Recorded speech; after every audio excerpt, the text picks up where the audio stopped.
The world adored Demi Moore as the symbol of eternal love in Ghost. But the truth behind her smile is unthinkable. At just 15, her trust was sold for only $500, a betrayal so cruel it shattered her forever. And at 62, those scars have returned to haunt her life in ways even Hollywood never dared to script. The story of Demi Moore does not begin in the glitter of Hollywood, but in a place far darker, Roswell, New Mexico. On the 11th of November, 1962, while the town was famous for whispers of UFOs and mysteries in the sky, Demi's own mystery was far more painful and far more human. Before she even opened her eyes to the world, the man who should have been her father had already walked away, vanishing like a shadow and leaving her to grow up with an empty space where love should have been. Her earliest days were not filled with lullabies, warmth, or a father's steady arms. Instead, they were shaped by her young mother, Virginia, who struggled with alcohol and despair, dragging little Demi into an existence that felt more like survival than childhood. Instead of safety, there was volatility. Instead of comfort, there was chaos. The walls around her were not built of security but of shouting, slammed doors, and the heavy silence of nights when her mother couldn't hold herself together. For most children, home is a sanctuary. For Demi, it was a battlefield she never chose. Every day was a reminder that love could vanish without warning, that those who were meant to protect you could just as easily destroy you. Those shadows would become the foundation of her story, carving wounds too deep for the world to see, but impossible for her to forget. But the instability of Demi's early life didn't end with an absent father and a broken home. It only grew heavier with each passing year. By the time she was just 14, she had already been uprooted more than 30 times. 30 different addresses, 30 different attempts to start over. 30 times forced to leave behind neighbors, schools, and the faint hope of belonging. She wandered from house to house, state to state, always the new girl, always the outsider. There was never time to form friendships, never a chance to feel the comfort of permanence. Each time she unpacked a bag, she knew it would only be temporary. Beds were borrowed, walls unfamiliar, and the word home became something she could only imagine, never truly experience. For most teenagers, identity begins with roots, memories tied to familiar streets, old bedrooms, lifelong friends. For Demi, roots were impossible. She was a restless ghost in her own childhood, drifting through places that never had the chance to claim her. This constant motion didn't just rob her of stability, it stole her sense of self, leaving her fragile, untold, and vulnerable to the storms that were still to come. Yet, the endless moving was not the cruelest wound. The deepest cut came at 15, an age when most children are still sheltered by trust, still allowed to believe that family means protection. For Demi, that illusion was ripped away in a single devastating moment that would haunt her for decades. In her 2019 memoir, Inside Out, she revealed a truth so staggering that even her most devoted fans were left speechless. Her own mother had betrayed her for money, not for survival, not out of desperation to keep a roof overhead, but for the pitiful sum of $500. Just 500, a number so small, yet so monstrous. It branded itself into Demi's very soul. That $500 became more than a figure. It became a cruel measure of her worth in the eyes of the person who should have loved her most. It reduced her safety, her dignity, her very childhood, to a transaction. For Demi, it was not simply a betrayal. It was annihilation. The shame was suffocating, the silence unbearable. She carried that secret like an invisible wound, one that bled into every corner of her life, Decades later, she would admit that the memory of that betrayal never loosened its grip, that it whispered to her in her darkest hours, convincing her that trust could always be broken, and that love could always be sold. It wasn't only tragic, it was unforgivable. A scar no camera could ever capture, but one that lived inside her with every breath, every step, and every role she would ever play, as if that $500 betrayal wasn't already enough to shatter her. Fate had begun testing Demi even earlier. At only 12 years old, she was thrust into a nightmare no child should ever face. One night, the fragile thread holding her family together snapped, and Demi walked into a scene that would forever divide her life into before and after. Her mother, consumed by despair and drowning under the weight of addiction, collapsed in their home. The air turned heavy, suffocating, as if the walls themselves were closing in. Panic surged through the room. Her stepfather tried desperately to hold her back, but Demi refused to stand still. She rushed to her mother's side, her hands trembling, her tears frozen in terror, as she fought to keep the woman who had given her life from slipping away before her eyes. It wasn't just a medical emergency. It was the violent death of her childhood innocence. At 12 years old, Demi was no longer a child. She was forced to become a rescuer, a guardian, a survivor. That night imprinted itself on her soul like fire. Years later, she would admit that it was the moment she knew her childhood was gone forever, slammed shut in an instant, like a door locking behind her. From then on, bedtime was never a place of comfort. Sleep came only with the fear of what the next day might steal.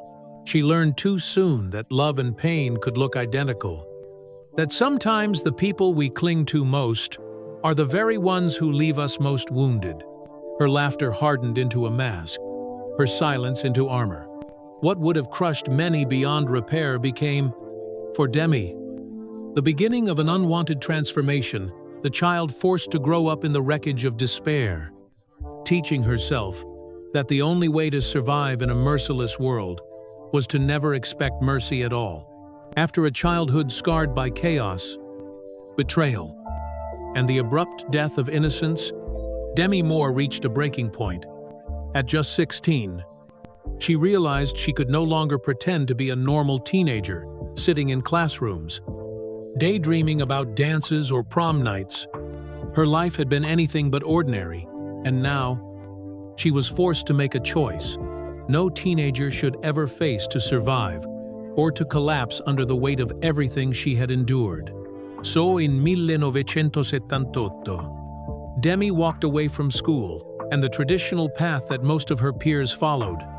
There were no caps and gowns in her future, no yearbook memories to flip through later. Instead, she stepped into the unforgiving world of adulthood with nothing but raw willpower and a desperate hunger to stay alive. She took on any job she could find: modeling, waitressing, even debt collection, each one demanding that she trade away the innocence of her age for the harsh currency of survival. Every paycheck felt less like freedom and more like ransom. A small price, paid to keep despair temporarily at bay. Rent due, meals unpaid, a roof that might vanish at any moment. These became her daily obsessions, replacing the carefree joys that most 16-year-olds take for granted. Education, something most people are handed as a birthright, became for Demi a distant and unreachable dream. Instead of textbooks and lectures, her lessons came from the streets, from harsh encounters with reality, from learning how to carry herself in a world that offered her no safety net. Independence may have freed her from the constant chaos of her childhood home, but it also came with a new kind of weight: loneliness, exhaustion, and the haunting knowledge that she was utterly on her own. For Demi, survival wasn't simply about living another day. It was about proving that she could endure a world that had already tried to break her so many times. And though her body carried the energy of youth, Her soul was already that of a survivor wearing borrowed years. Independence at 16 gave Demi the freedom to survive. But it did not free her from the ghosts of her past. The chaos, the abandonment, the betrayals, they clung to her like a shadow that refused to let go. And at just 17, she made a decision that would change the course of her life. In 1979, still barely out of childhood, Demi married rock musician Freddie Moore, a man nearly 12 years older than her. To outsiders, it may have seemed like a wild romance, an impulsive teenage girl swept away by a musician's charisma. But in truth, the marriage was not born from passion. It was born from desperation. Freddie was less of a husband and more of a doorway, a means of escape from the ghosts that haunted her childhood home and the chaos she had endured for so long. Carrying his last name would later become a strange irony. Demi Moore's identity as a global star, forever tied to a marriage that was short-lived and troubled from the very start. For 4 years, she played the role of a wife, but deep inside, she never felt like a bride. She later admitted that she felt more like a fugitive, running not toward love, but away from the unbearable memories of her past. The marriage dissolved in 1983, leaving behind no lasting bond, but one unforgettable lesson: you can change your surroundings. You can even change your name, but you cannot escape the wounds etched into your soul. That attempt to outrun her pain only deepened her understanding that true healing would never come from escape. It would require confrontation. And though her time with Freddie ended, the experience carved itself into her forever. It shaped the way she viewed intimacy, trust, and commitment for decades to come, teaching her that love built on fear is fragile, and that no vow can silence the voices of a fractured childhood. By the time Demi turned 19, she was carrying a lifetime of scars inside a body, still barely grown. Yet even in the ruins of her past, a fragile spark of possibility appeared. In 1981, she landed her very first real acting role, Jackie Templeton, on the soap opera General Hospital. It wasn't a role handed to her on a silver platter. She had fought her way through auditions against more than 1,000 hopefuls, all dreaming of the same spotlight. When she finally won the part, earning $750 an episode, the number might have seemed small to Hollywood veterans. But to Demi, it was life-changing. For the first time, she was valued not for what she could endure, but for what she could bring to the screen. It was validation, a fragile lifeline proving that her voice, her presence, her talent mattered. And yet, beneath the glow of studio lights and scripted lines, the storm inside her had not quieted. The wounds of childhood, the betrayals, the chaos, the scars refused to fade just because the cameras were rolling. Hollywood saw a rising actress with luminous eyes and unshakable intensity. But behind the curtain, Demi was still battling the same demons. The same emptiness that had chased her since childhood. She began to slip into unhealthy patterns, leaning on alcohol and substances to dull the ache that never left her. Nights blurred together. Success during the day was chased by numbing escapes after dark.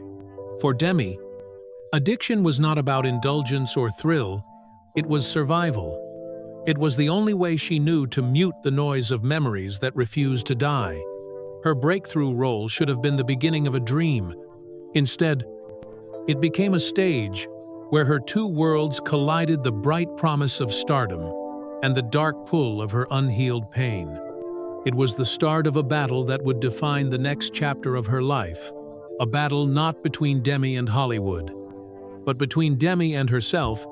By 1985, the cracks in Demi's life were no longer invisible. As she filmed St. Elmo's Fire, the chaos inside her was spilling dangerously close to the surface. The role she was cast in mirrored her own turmoil, a young woman spiraling, trying to hold herself together while everything threatened to collapse. The line between character and reality blurred. And soon, even those around her could see she was standing on the edge of a cliff. Director Joel Schumacher recognized the brilliance in her, but he also saw the danger. Demi's talent was undeniable, but so was the storm that threatened to swallow her whole. He gave her a brutal choice: get sober or lose the role. It wasn't framed as punishment, it was a lifeline. A hand reaching into the chaos to pull her back before she disappeared forever. For Demi, the ultimatum hit like a shockwave. She was only 23, but she had already lived through horrors most people never face in a lifetime. And now, she stood at a crossroads, either surrender to the same shadows that had hunted her since childhood, or fight for the chance to become someone more than her pain. Choosing sobriety wasn't simple. It meant stripping away the armor she had used for years to survive. With the help, Joel arranged support systems, steady guidance, people who refused to let her slip. She entered rehab. The process was slow, painful, and unrelenting. Each day was a war, every craving a reminder of how fragile she was. But with sheer will and a rare kind of grace, Demi began to rebuild herself from the inside out. When Sankt Elmo's fire finally wrapped, Demi had not only delivered a performance that proved her brilliance, she had crossed an invisible threshold. She emerged as part of a new constellation of young stars, forever labeled the Brat Pack, alongside Rob Lowe, Emilio Estevez, and Judd Nelson. Though many disliked the label, it marked her as one of the faces of a restless new generation, brilliant, turbulent, and unafraid to burn bright, even when the flames threatened to consume them. For Demi, that moment was more than fame. It was the first proof that she was worth saving. By 1990, Demi Moore's life was about to change forever. At just 28, she stepped into the role of Molly Jensen in Ghost, a modest $22 million production that no one expected to shake the world. But when the film hit theaters, it exploded into a global phenomenon, grossing more than $500 million worldwide and becoming the highest-grossing film of that year. Yet, numbers alone could never explain what truly happened. What transfixed audiences wasn't just the love story, it was Demi herself. Her performance wasn't simply acting, it was a raw transmission of grief, tenderness, and longing so piercing that millions felt their own hearts fracture with hers. You didn't just watch Molly mourn her lost love, you felt as though Demi was pouring her own scars onto the screen, turning her private pain into a universal language. The now immortal pottery scene with Patrick Swayze became more than a piece of cinema. It became a heartbeat of culture, a moment that defined a generation. Women across the globe rushed to imitate her daring short haircut. But it was never just a style. It was a declaration. It was Demi telling the world, "I have survived everything you cannot see, and I am still here, unbroken." For the first time, she wasn't merely surviving, she was ascending. From the ashes of her fractured youth, she radiated a strength so luminous that it made millions believe in resilience itself.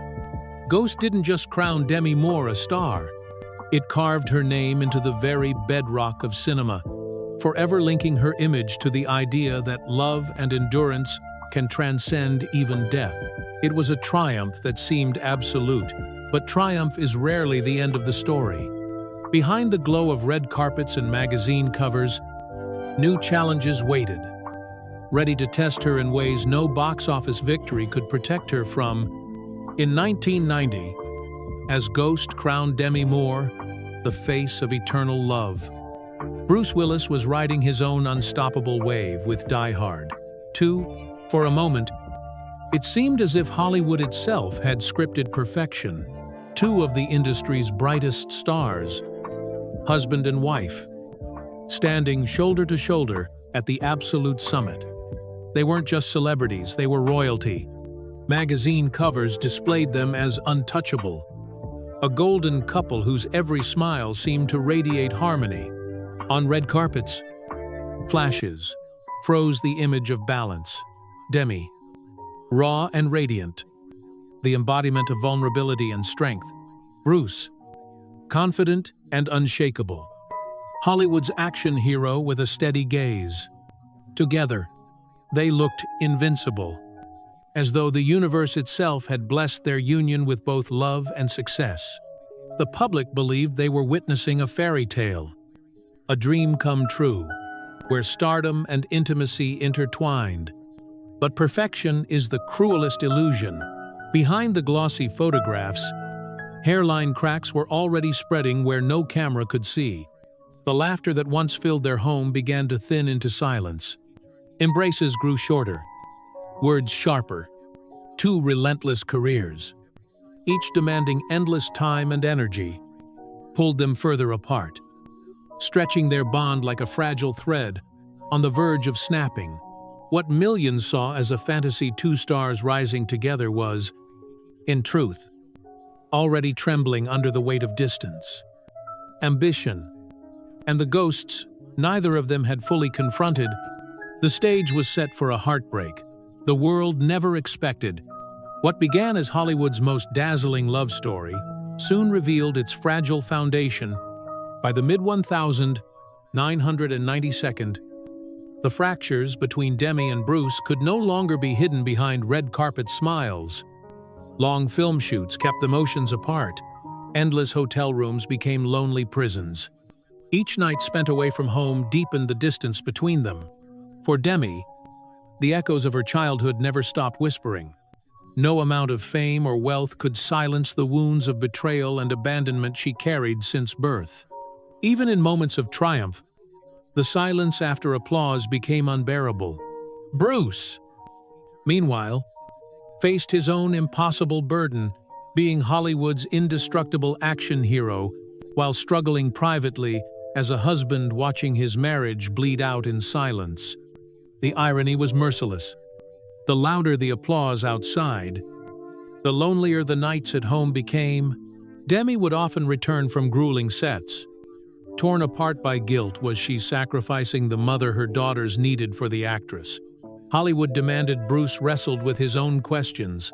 How could he love his family with everything he had, and yet still feel powerless to keep it from unraveling? To the outside world, they still looked golden. To their daughters, Rumor, Scout, and Tallulah, they were simply mom and dad, trying to hold the pieces together. But behind closed doors, love was becoming a thread, stretched too thin, a rope fraying at both ends. By 1998, after 11 years of fighting to sustain what the world idolized, but they alone knew was crumbling, Demi and Bruce separated. Their divorce, finalized in 2000, was not a tabloid scandal filled with rage. It was quieter, sadder, like a glass shattering in slow motion. They ended not because love was absent, but because the weight of unhealed scars and unmet needs became too heavy to carry. And yet, even in heartbreak, they chose grace. Demi and Bruce refused to let bitterness poison what still bound them together, their daughters.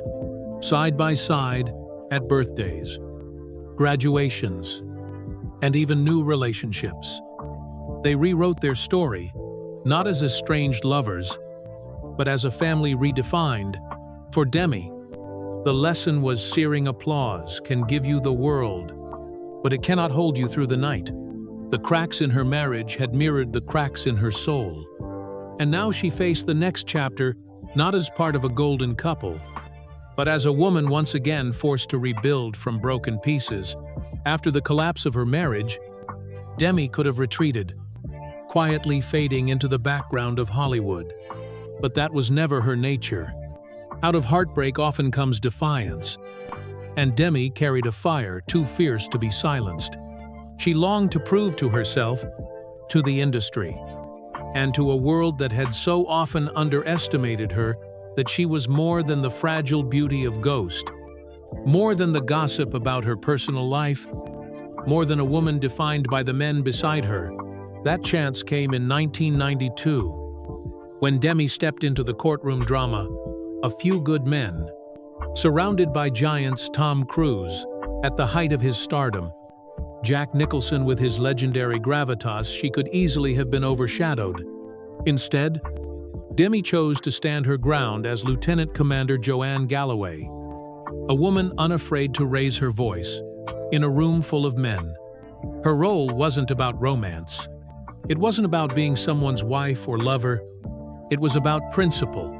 She became the moral compass of the story, challenging authority, demanding accountability, and standing unflinching against the intimidation of power.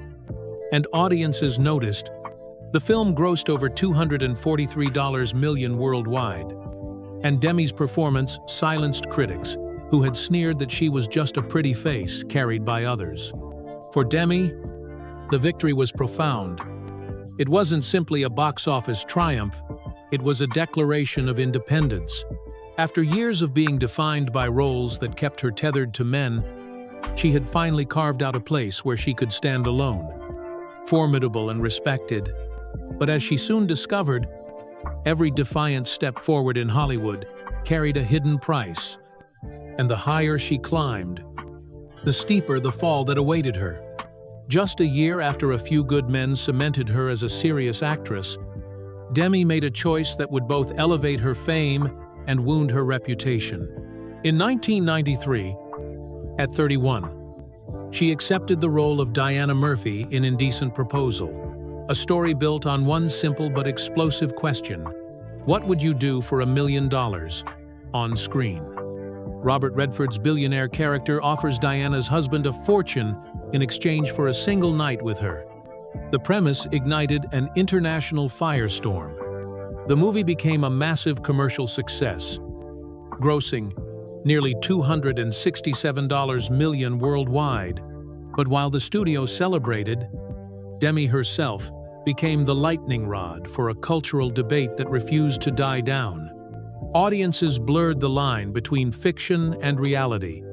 Some accused her of glamorizing the idea that a woman's worth could be reduced to a transaction.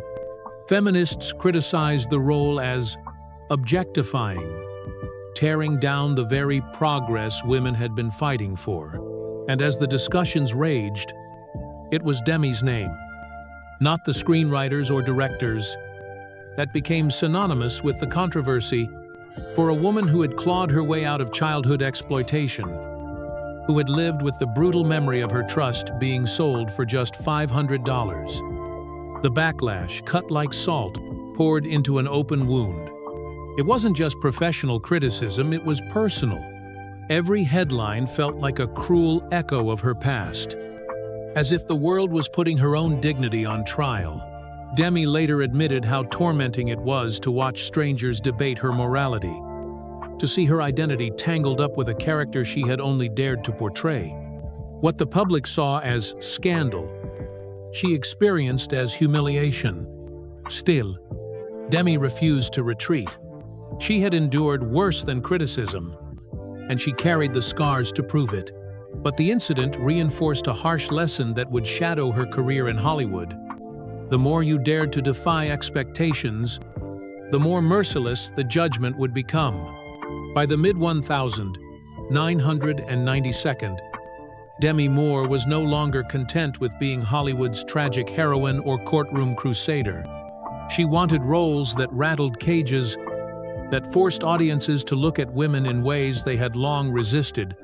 And in 1996, she took one of the boldest steps of her career with Striptease, playing Erin Grant, a single mother stripped not only of her clothing, but of her dignity and stability.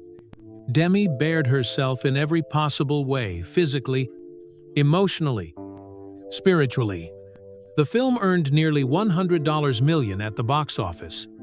But the number that stunned the industry wasn't its gross. It was Demi's paycheck, $5 million. The highest ever paid to a Hollywood actress at the time. It should have been a milestone, celebrated as a victory for women across the industry.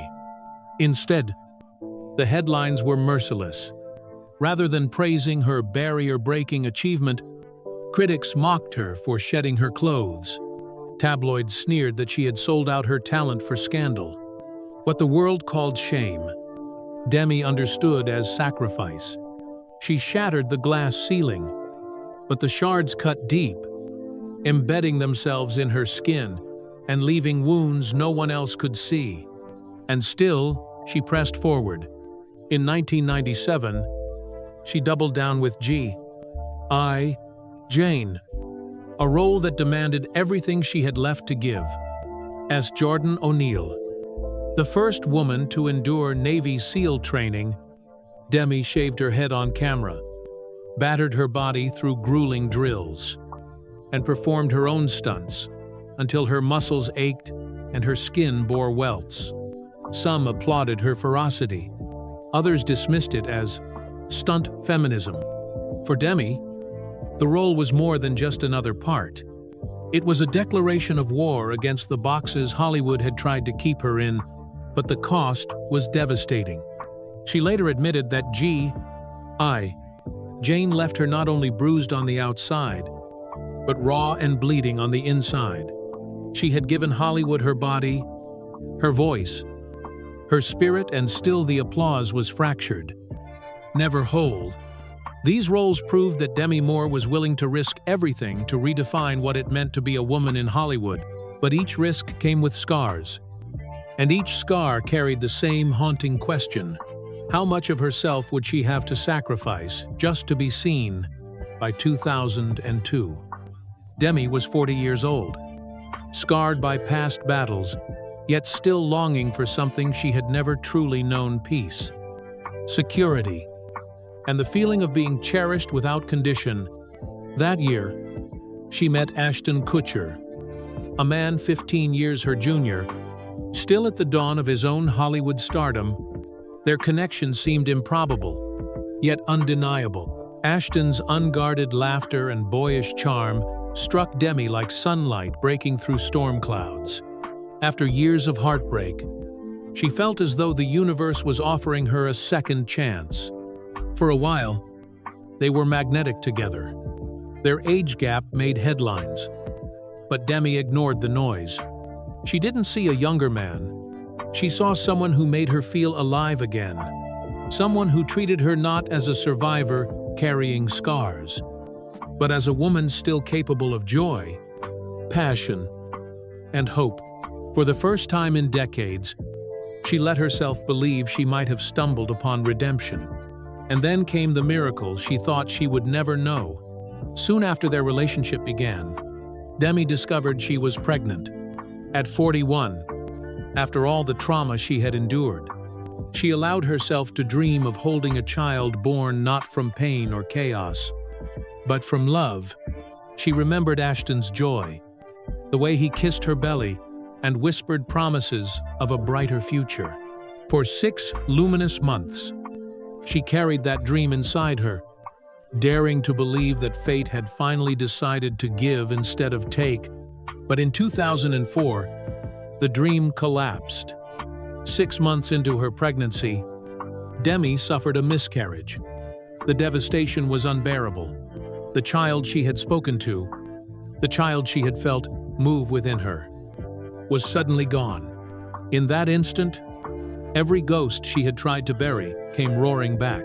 The betrayal of her youth, the scars of her failed marriage, the fear that she was unworthy of love or happiness, all of it came crashing down. The miscarriage didn't just take a child, it tore away her hope, hollowing her spirit in a way that words could never fully capture. For Demi, it was more than grief. It was annihilation. And as the silence in the nursery deepened, she began to slip back into old patterns, turning once again to substances, not out of recklessness, but as a desperate refuge from an agony too relentless to bear. What began as a love story filled with laughter and promise now carried the weight of tragedy. The future she had imagined with Ashton was fractured, and in her fear of losing him too, she made choices that would later haunt her. In her desperation, Demi clung tighter, trying to hold on to a love that was already slipping away. not realizing that her sacrifices would only deepen the cracks between them. The miscarriage had already left Demi hollow, but fate was not finished testing her. In the years that followed, what once felt like salvation with Ashton Kutcher began to unravel into something darker, lonelier, and more devastating than she could have ever imagined. Haunted by grief and terrified of abandonment, Demi clung to Ashton with every ounce of herself. In her desperation, she even suggested threesomes, an anguished attempt to keep him satisfied, to keep the bond from slipping away. But instead of saving their intimacy, it shattered it further, eroding the very foundation of their love. What had once been sacred turned into something transactional, and the home that had promised redemption now became another battlefield. And then came the betrayal that pierced her to the core.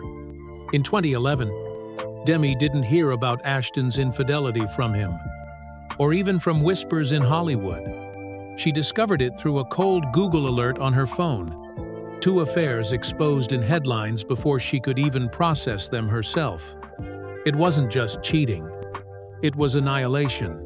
She later described it as a dagger, splitting her chest wide open, confirming every childhood fear that no matter how much she gave, she would never be enough. The humiliation was unbearable. Nights once filled with laughter became suffocating with silence. Their marriage, already bleeding from grief, collapsed under the weight of betrayal. By 2013, the divorce was finalized. But the damage left behind was not confined to court papers. Demi was stripped bare her heart, her trust. Her identity shattered into fragments too, jagged to ever fit together again. As if emotional devastation wasn't enough, her spiral into old habits nearly cost her life. In 2012, during a party at her Los Angeles home, Demi suffered a seizure brought on by substance use. Paramedics rushed in to find her trembling, semi-conscious, hovering between this world and the next. It was rock bottom in its truest form, a terrifying reminder that her pain had become not only emotional, but physical, threatening to consume her entirely. For years afterward, she drifted in that abyss, grieving not only the child she lost, but the woman she thought she could become with Ashton. She mourned the version of herself who had once believed she could be happy, who had once dared to trust again. What remained was a hollow shell, forced to face the brutal truth that sometimes love doesn't heal old wounds, it tears them even deeper. After plunging into the darkest abyss of her life, Demi Moore faced a choice: remain broken, or begin the slow, agonizing work of rebuilding. It was not a sudden epiphany. Healing didn't arrive like sunlight breaking through clouds. It came as a daily battle, one trembling step at a time. Her first step was forgiveness. Not the neat, cinematic forgiveness people imagine, but the raw, sleepless kind that cost years of tears. Forgiving Ashton, whose betrayal had sliced her open, was harrowing. Yet she came to realize that rage would chain her to the past forever. Harder still was forgiving herself for the compromises made in desperation, for believing her worth depended on keeping someone else from leaving. Therapy forced Demi to confront shadows she had outrun for decades: childhood neglect, the abandonment of her father, the $500 betrayal, her mother's collapse, the wounds that had bled into every chapter of her adult life. For the first time, she didn't numb them or bury them. She faced them one by one. And in that confrontation, something unexpected began to bloom: compassion. She started to see her survival not as weakness, but as evidence of a strength few could ever fathom. Most importantly, she reached for her daughters, Rumor, Scout, and Tallulah. Addiction and divorce had frayed their bond into painful silence, leaving Demi terrified. She had lost them forever. But with humility, honesty, and a willingness to admit her failures, She slowly rebuilt what had once seemed destroyed. Their forgiveness, their choice to still call her mom, became her lifeline. Each laugh shared, each fragile moment of trust restored, reminded her that she wasn't beyond redemption. In this fragile rebirth, Demi learned the simplest but hardest truth. Her worth was not measured by box office numbers, by a man's love, or even by the roles she played. Her worth lived in her scars, proof that she had endured storms that should have destroyed her, but didn't. The applause of the world had never been enough to fill her emptiness. But the quiet laughter of her daughters, the mornings free from despair, the hours where she felt truly alive, those became the victories that mattered most. Demi Moore was no longer just surviving. She was rebuilding. Scared, yes, but stronger. By the time Demi Moore turned 62, her story had transformed from one of chaos and collapse into something far more unexpected, a fragile, hard-won peace. After decades of living in Hollywood's storm, she made a conscious choice to retreat into stillness, to reclaim her life away from the cameras that had both crowned and crucified her. She built a sanctuary in Idaho, a sprawling estate surrounded by mountains and forests. For her, it wasn't just a house, it was a refuge. Each window opening to quiet skies, each room holding the echoes of survival rather than judgment. In Los Angeles, she had lived in the center of constant scrutiny. In Idaho, she found something far more valuable, the ability to breathe. Her relationships, once fractured beyond recognition, began to mend. With her daughters, Rumor, Scout, and Toluluf, time, honesty, and patience rebuilt what addiction and heartbreak had torn apart. Today, they travel together, laugh around the same table, and lean on each other in life's storms. The role Demi once feared she had lost forever, mother, returned to her with even deeper meaning. And then came a chapter she never expected: grandmother.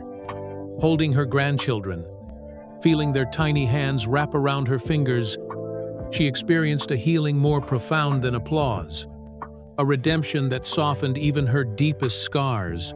Even her connections with the men tied to her most painful heartbreaks evolved into something rare. With Bruce Willis, the father of her daughters, she forged an enduring bond that outlived marriage itself.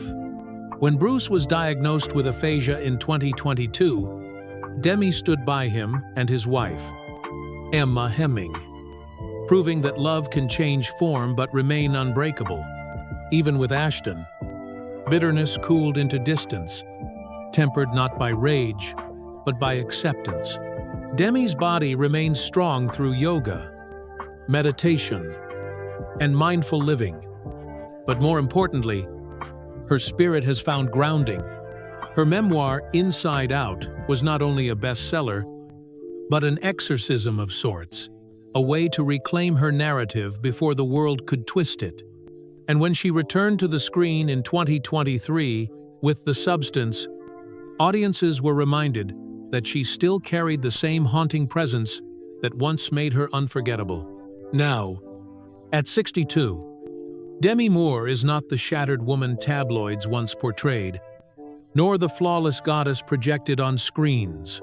She is something rarer, a survivor remade from ruin, defined not by applause but by endurance, family, and the radical act of finding peace in her own skin. Demi Moore's story is not simply one of survival, it is one of relentless rebirth. From the betrayals of her childhood to the heartbreak of lost love, from the dizzying heights of Hollywood glory to the abyss of addiction and despair, she has been broken again and again. And yet, every time, she has risen scarred. Yes, but stronger, wiser, and more luminous because of it. At 62, Demi no longer measures herself by box office numbers or magazine covers. Her worth is no longer tied to applause or to the men who once defined her. Instead, Her life has become a testament to something greater, that endurance itself is a triumph, and that scars are not symbols of weakness, but proof of survival. She now stands as a paradox, fragile, yet unbreakable, scarred, yet serene. Her legacy is not only etched in unforgettable roles like Ghost or G.I. Jane, but also in the quiet victories, reconciliation with her daughters, the laughter of her grandchildren, the courage to stand by Bruce Willis in his illness, and the strength to forgive herself for years of pain. What Demi has built out of ruin is not just a career, but a life of meaning. She has shown the world that beauty does not lie in perfection, but in persistence, that even from the deepest despair, a heart can rise again. And maybe that is her greatest gift. Not the films, not the fame, but the reminder that even when the world tells you you are broken, you can choose to rebuild. Even when betrayal shatters your soul, you can choose to forgive. And even when everything is taken, you can still stand and claim peace as your final act of defiance. Her story asks us, if Demi Moore can rise from so much darkness, what might we do with our own scars? So tell us, does her journey change the way you see your own struggles? Share your thoughts in the comments. And don't forget to like and subscribe for more stories of strength and transformation.